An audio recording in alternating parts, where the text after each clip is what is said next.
trades create generational wealth. Trades pay college tuition, and for them to be slighted, because trades have definitely been slighted. No, there's no question about it. That's why we are so unprepared for the future. From automakers to general contractors, we don't have enough skilled workers.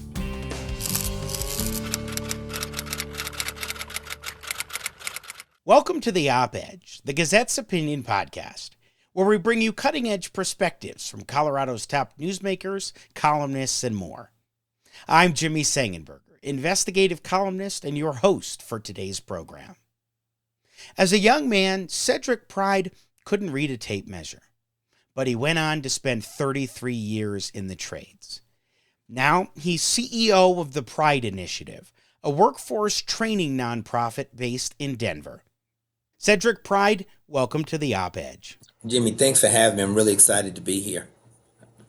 I'm really glad we have the opportunity to speak, especially because some of what we're going to talk about, I think, is a very important message for our society at large, which is where I want to begin. Let's talk a little bit about your personal background in the trades and what led you to create the Pride Initiative to help others have the opportunity to do the kinds of things that you have done. Well, I'll make a long story short. If you don't hear my southern accent now, you will before we get off the podcast. So, country boy from Alabama, and I was raised actually by my grandparents. My mother had me young. She was a young mother. She moved here to Colorado when I was 4 years old. So I've been visiting Colorado in many, many years, but we'll always go back to Alabama, but we'll come each summer to visit my mother. Truly, Colorado has been a second home. I fell in love with it because of the diversity. You know, it's a huge difference, Jimmy, between Alabama and Colorado. I promise you that. 1990, I moved here to stay. Got a $5 an hour job during the daytime, $5.25 an hour at night. So I had two jobs making $10.25 an hour. I was a single father with full custody of a 5-year-old daughter. Just tough, you know. I wasn't able to go to college because I had to go to work to help my grandparents right after graduating high school. So I thought Colorado would be a great change, and I had my mom here, so I had a base. Lived with my mom for only 90 days, got the two jobs, moved out.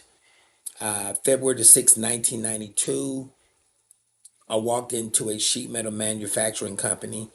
Man, I tell you what, what a blessing, right? So I walked in. My interview went great, but remember, this is a trade. So the vice president of the company asked me if I could read a tape measure, and I'm 27 years old at the time. I was very honest. No, sir, I cannot read a tape measure. I said, it's not because I'm stupid. I can't believe I said that, but I said, it's not because I'm stupid. It's because I've never been taught. But if you give me an opportunity, I can outwork everybody you got. And I was very confident in my abilities. I just needed a chance, access and opportunity. I doubled down on it. I said, I promise you, I can outwork everybody you have. And Jimmy, when I started at the company is Hercules Industries. I love my bosses. I love that family. I was employee number 53 and got the job and did 30 consecutive years at work. But I'm a 33-year tradesman. And over that journey, I went from not being able to read a tape measure to a supervisor in 2 years. I became a journeyman 1999. At that time when I became a journeyman, I was one of only 3 African Americans in the whole field out of 1,000.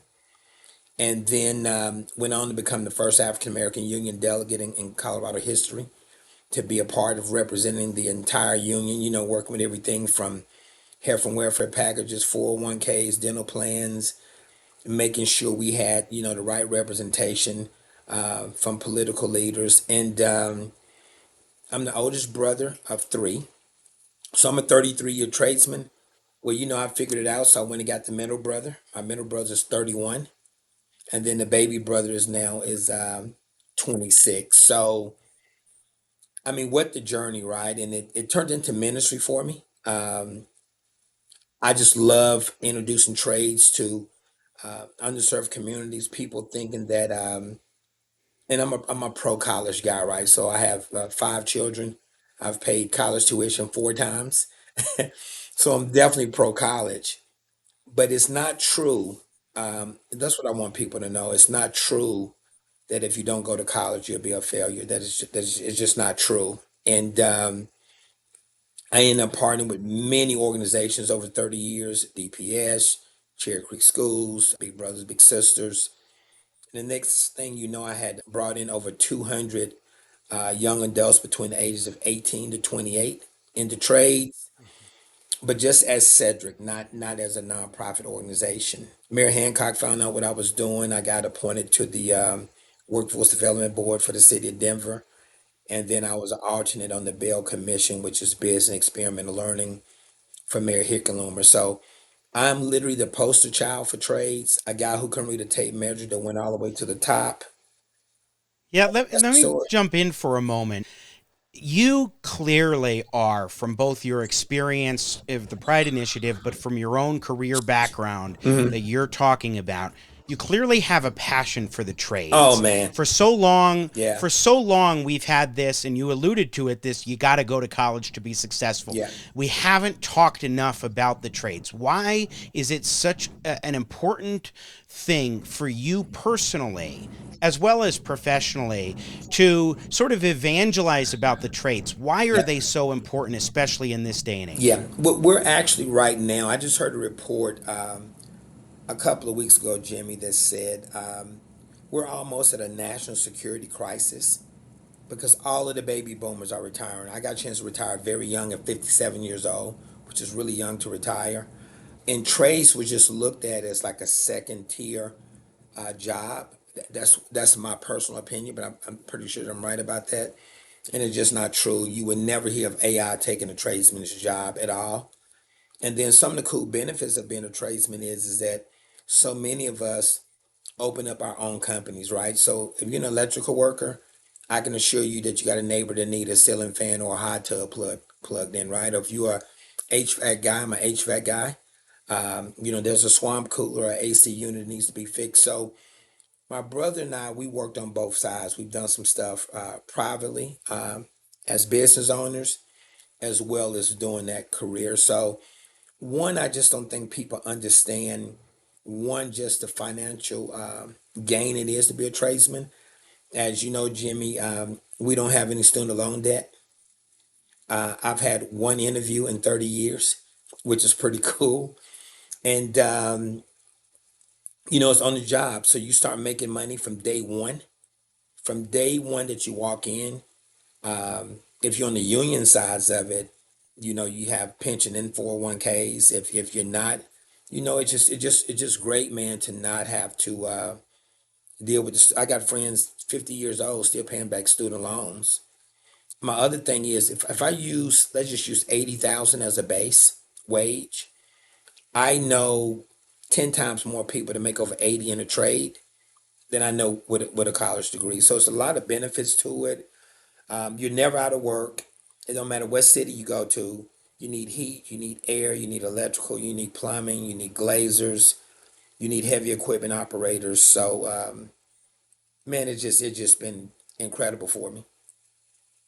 So then let's talk about the Pride Initiative and the work that you do, because as I understand it, you're not just engaged in job placement. It's also about this idea of teaching a man to fish and providing the tools so that you can actually do it. Not just saying, we're going to teach you how to do it, but here's the way to get off on the right foot. Talk to us a bit about that aspect and the mission that you have at the initiative. Yeah, every tour, my slogan is we teach people how to fish.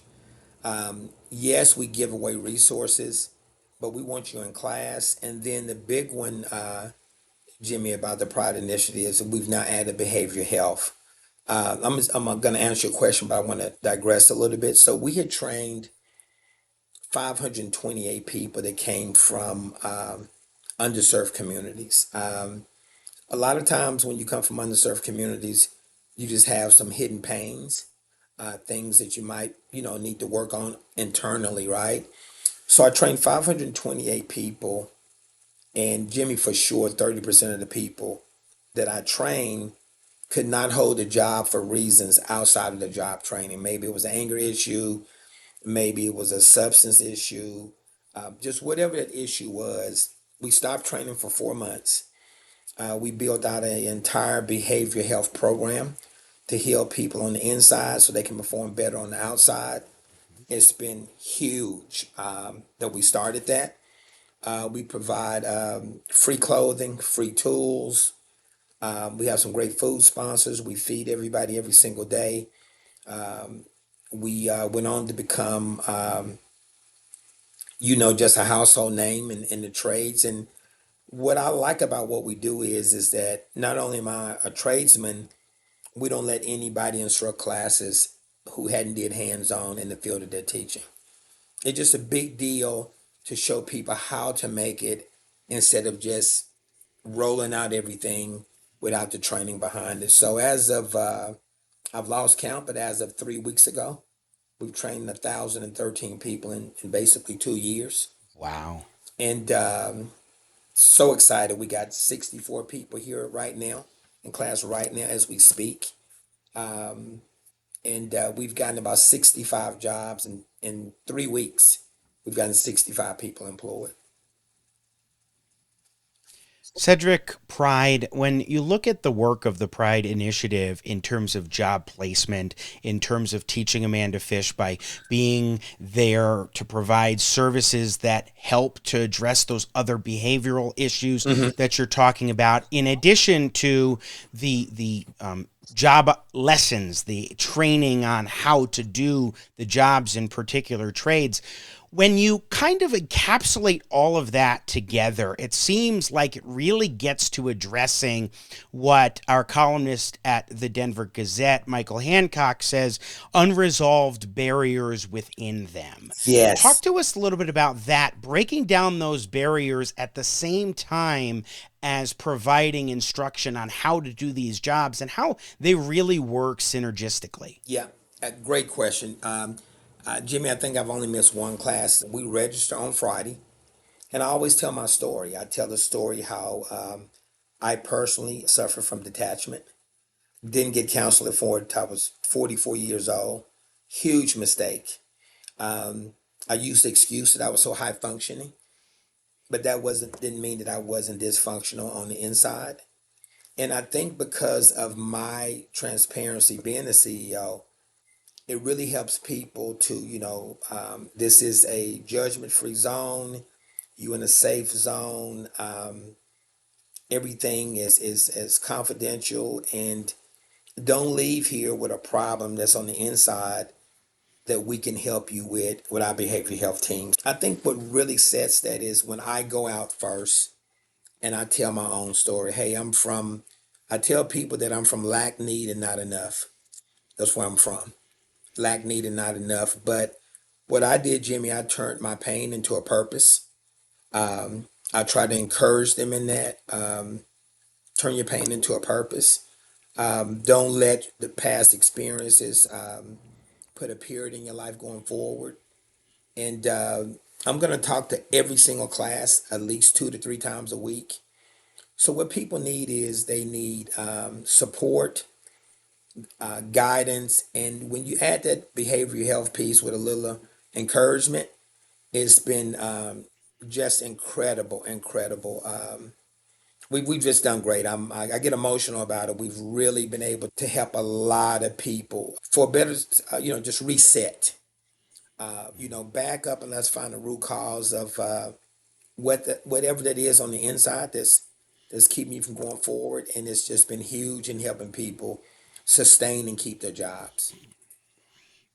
Let's talk for a moment, Cedric, about AI, because you mentioned something in the beginning of our conversation that AI isn't going to come in and take over the trades. No, Talk to us a bit about that and how you view this moment with artificial intelligence. it's definitely needed. It's here. There's nothing we're going to do about it. It's definitely going to remove a lot of, especially entry level corporate stuff. It's no question.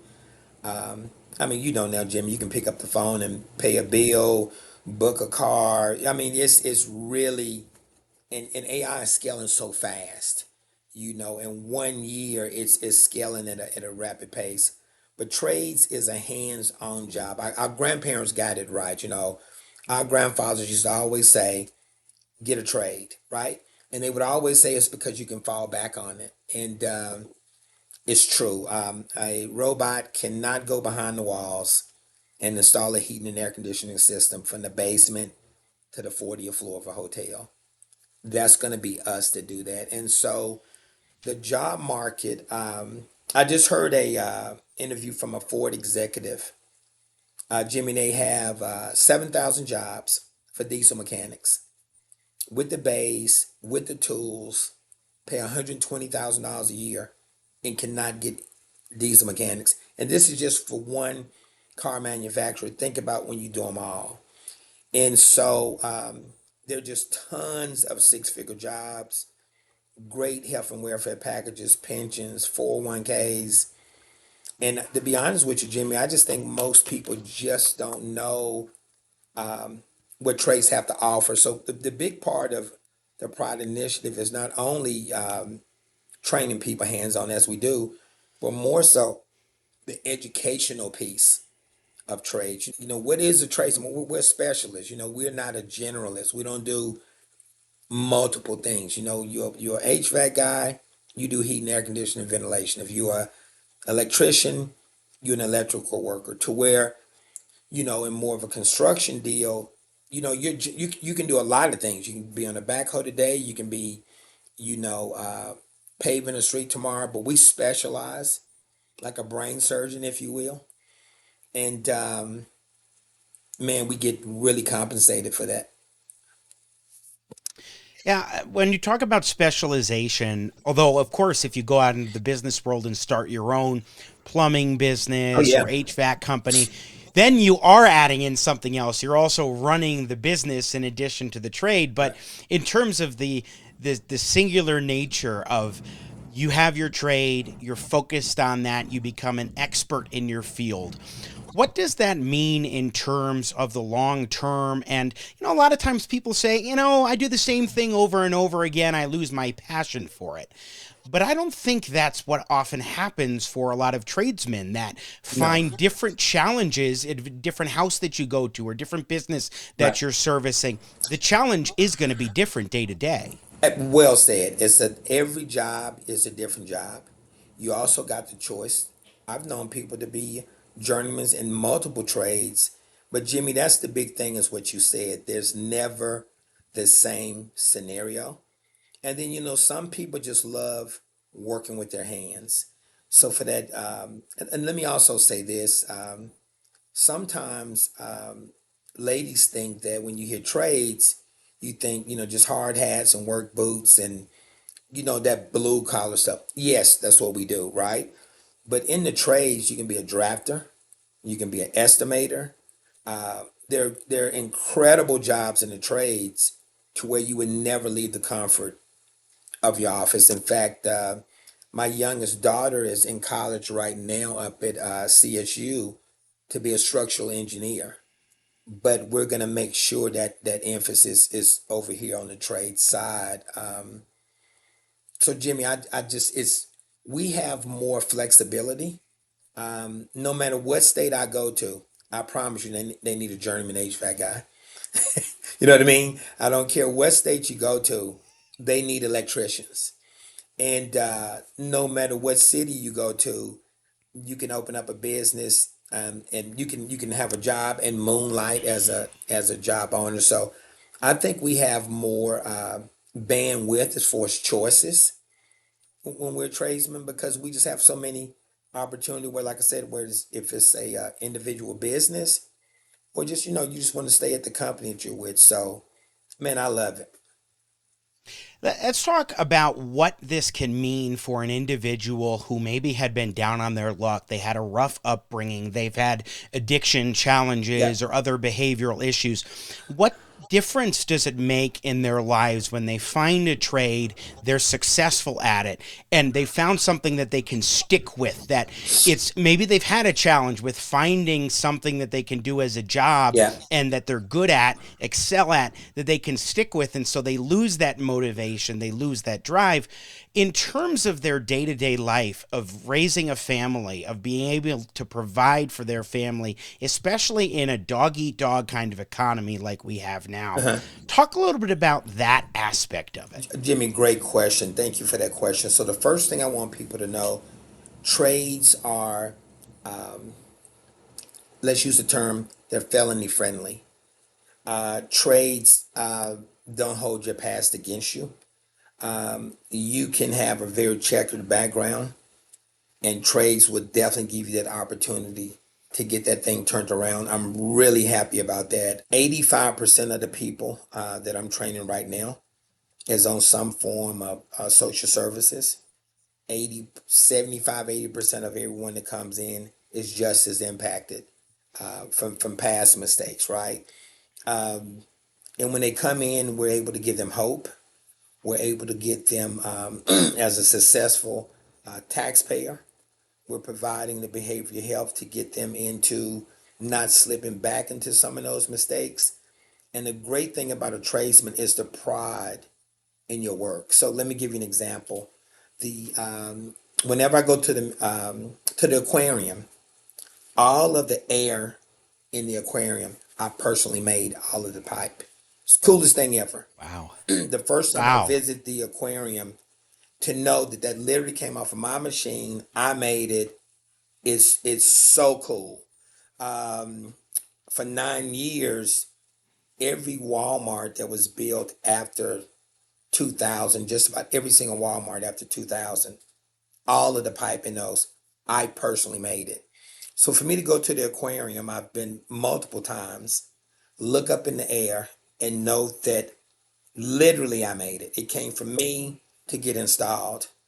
The pride that goes into that is a really, really big deal. And I think that's what we get a chance to do. That each day you get a chance to create another sculpture, for a better choice of words. And every home, every commercial building, every job is different. I just watched a video. I think it was in San Francisco. They built up a huge bridge.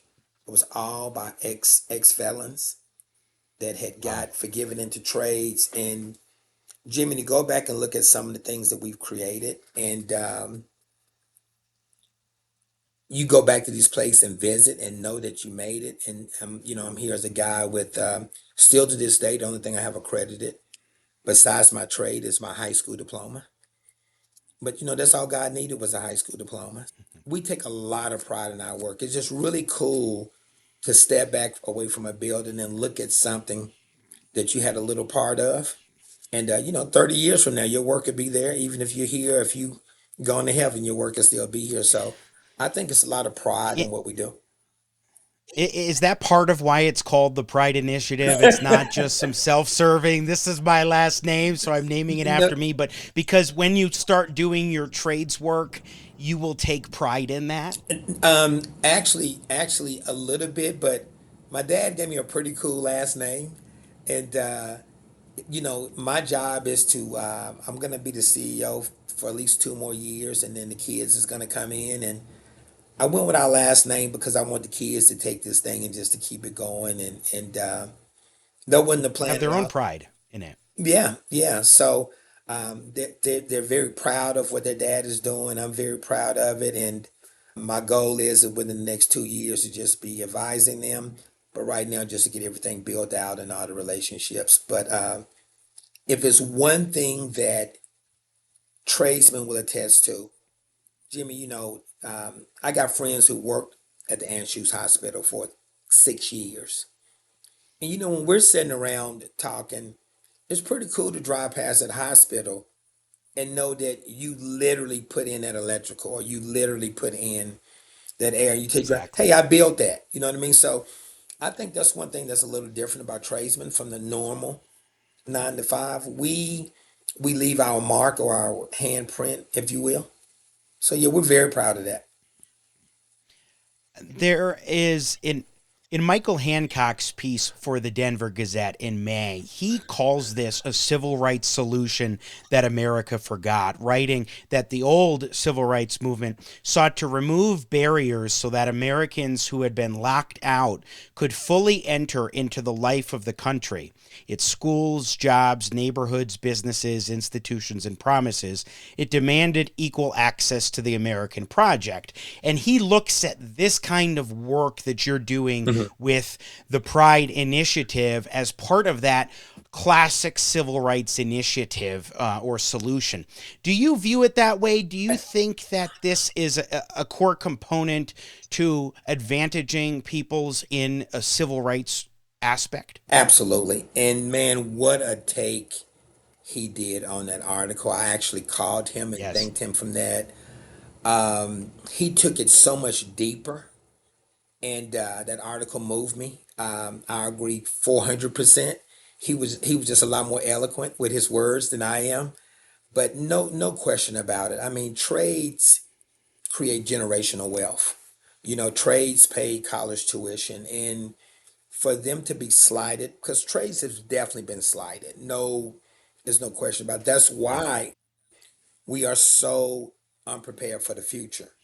Like I said, from automakers to general contractors, is we do not have enough.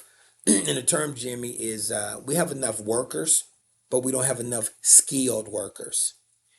People have to realize, we all go to school, we go to work a day, during the day, and we're in our apprenticeship anywhere from 3 to 5 years, depending on what you're taking. A lot of people don't know that. So you'll see me on the job site today, but you don't know I'm in class at night, learning to read blueprints and schematics, and how to not cut a hole in the wrong spot in the building. Or so it's that article was incredible, and absolutely it can change generations, no doubt.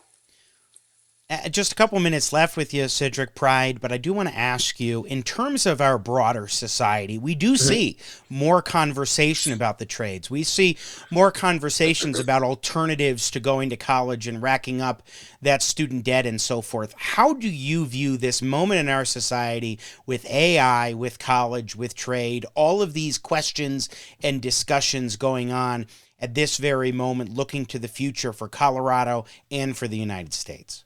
Great question. I'm just a parent who loves post education after high school, right? So my kids knew they had to choose something. I'm a huge supporter of our military. My father's a Vietnam veteran. My uncle's a Vietnam veteran. Military is a great choice.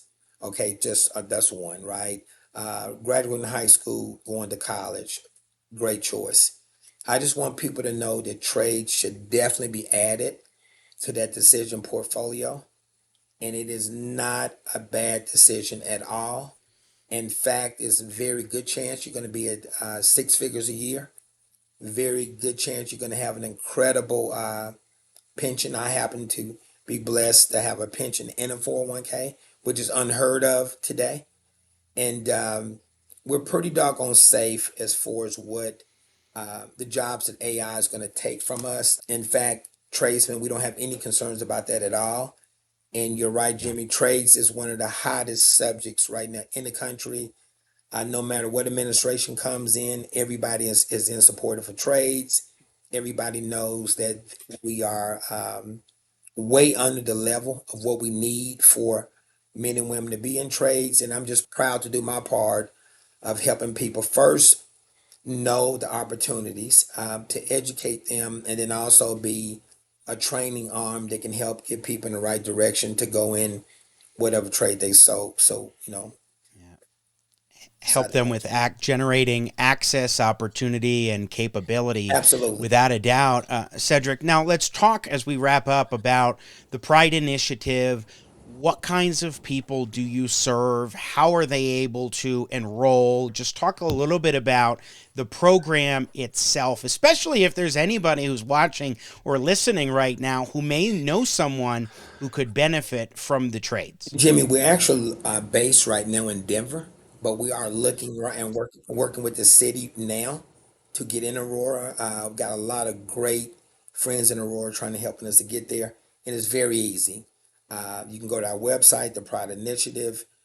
Number is really simple, 303-433-0300. We just ask you to be 18 years old. And the deal that we make with the community is that we just need you to provide the want to, and we'll provide the care. That's what we do. You provide the want to, we'll provide the care with the emphasis on we teach people how to fish. I want people to be able to fish, and I want them to be able to go teach the next person how to fish. I'm just so passionate, Jimmy, about paying it forward. Again, for me to be here with you, Alabama kid, lost, no college degree, 33-year career, man, that was awesome.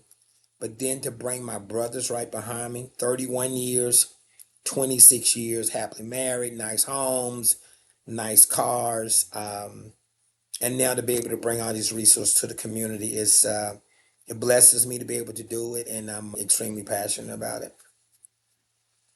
Fantastic. On a great note to end on, Cedric Pride of the Pride Initiative, CEO of the Pride Initiative, thanks so much for joining us here on the OpEdge. Thank you, Jimmy. It was my pleasure, and I still wanted to get you over sooner than later for a visit. Thanks for tuning in to the OpEdge. If you enjoyed today's episode, please drop us a like, subscribe on YouTube or your favorite podcast app, and be sure to share with your friends and colleagues.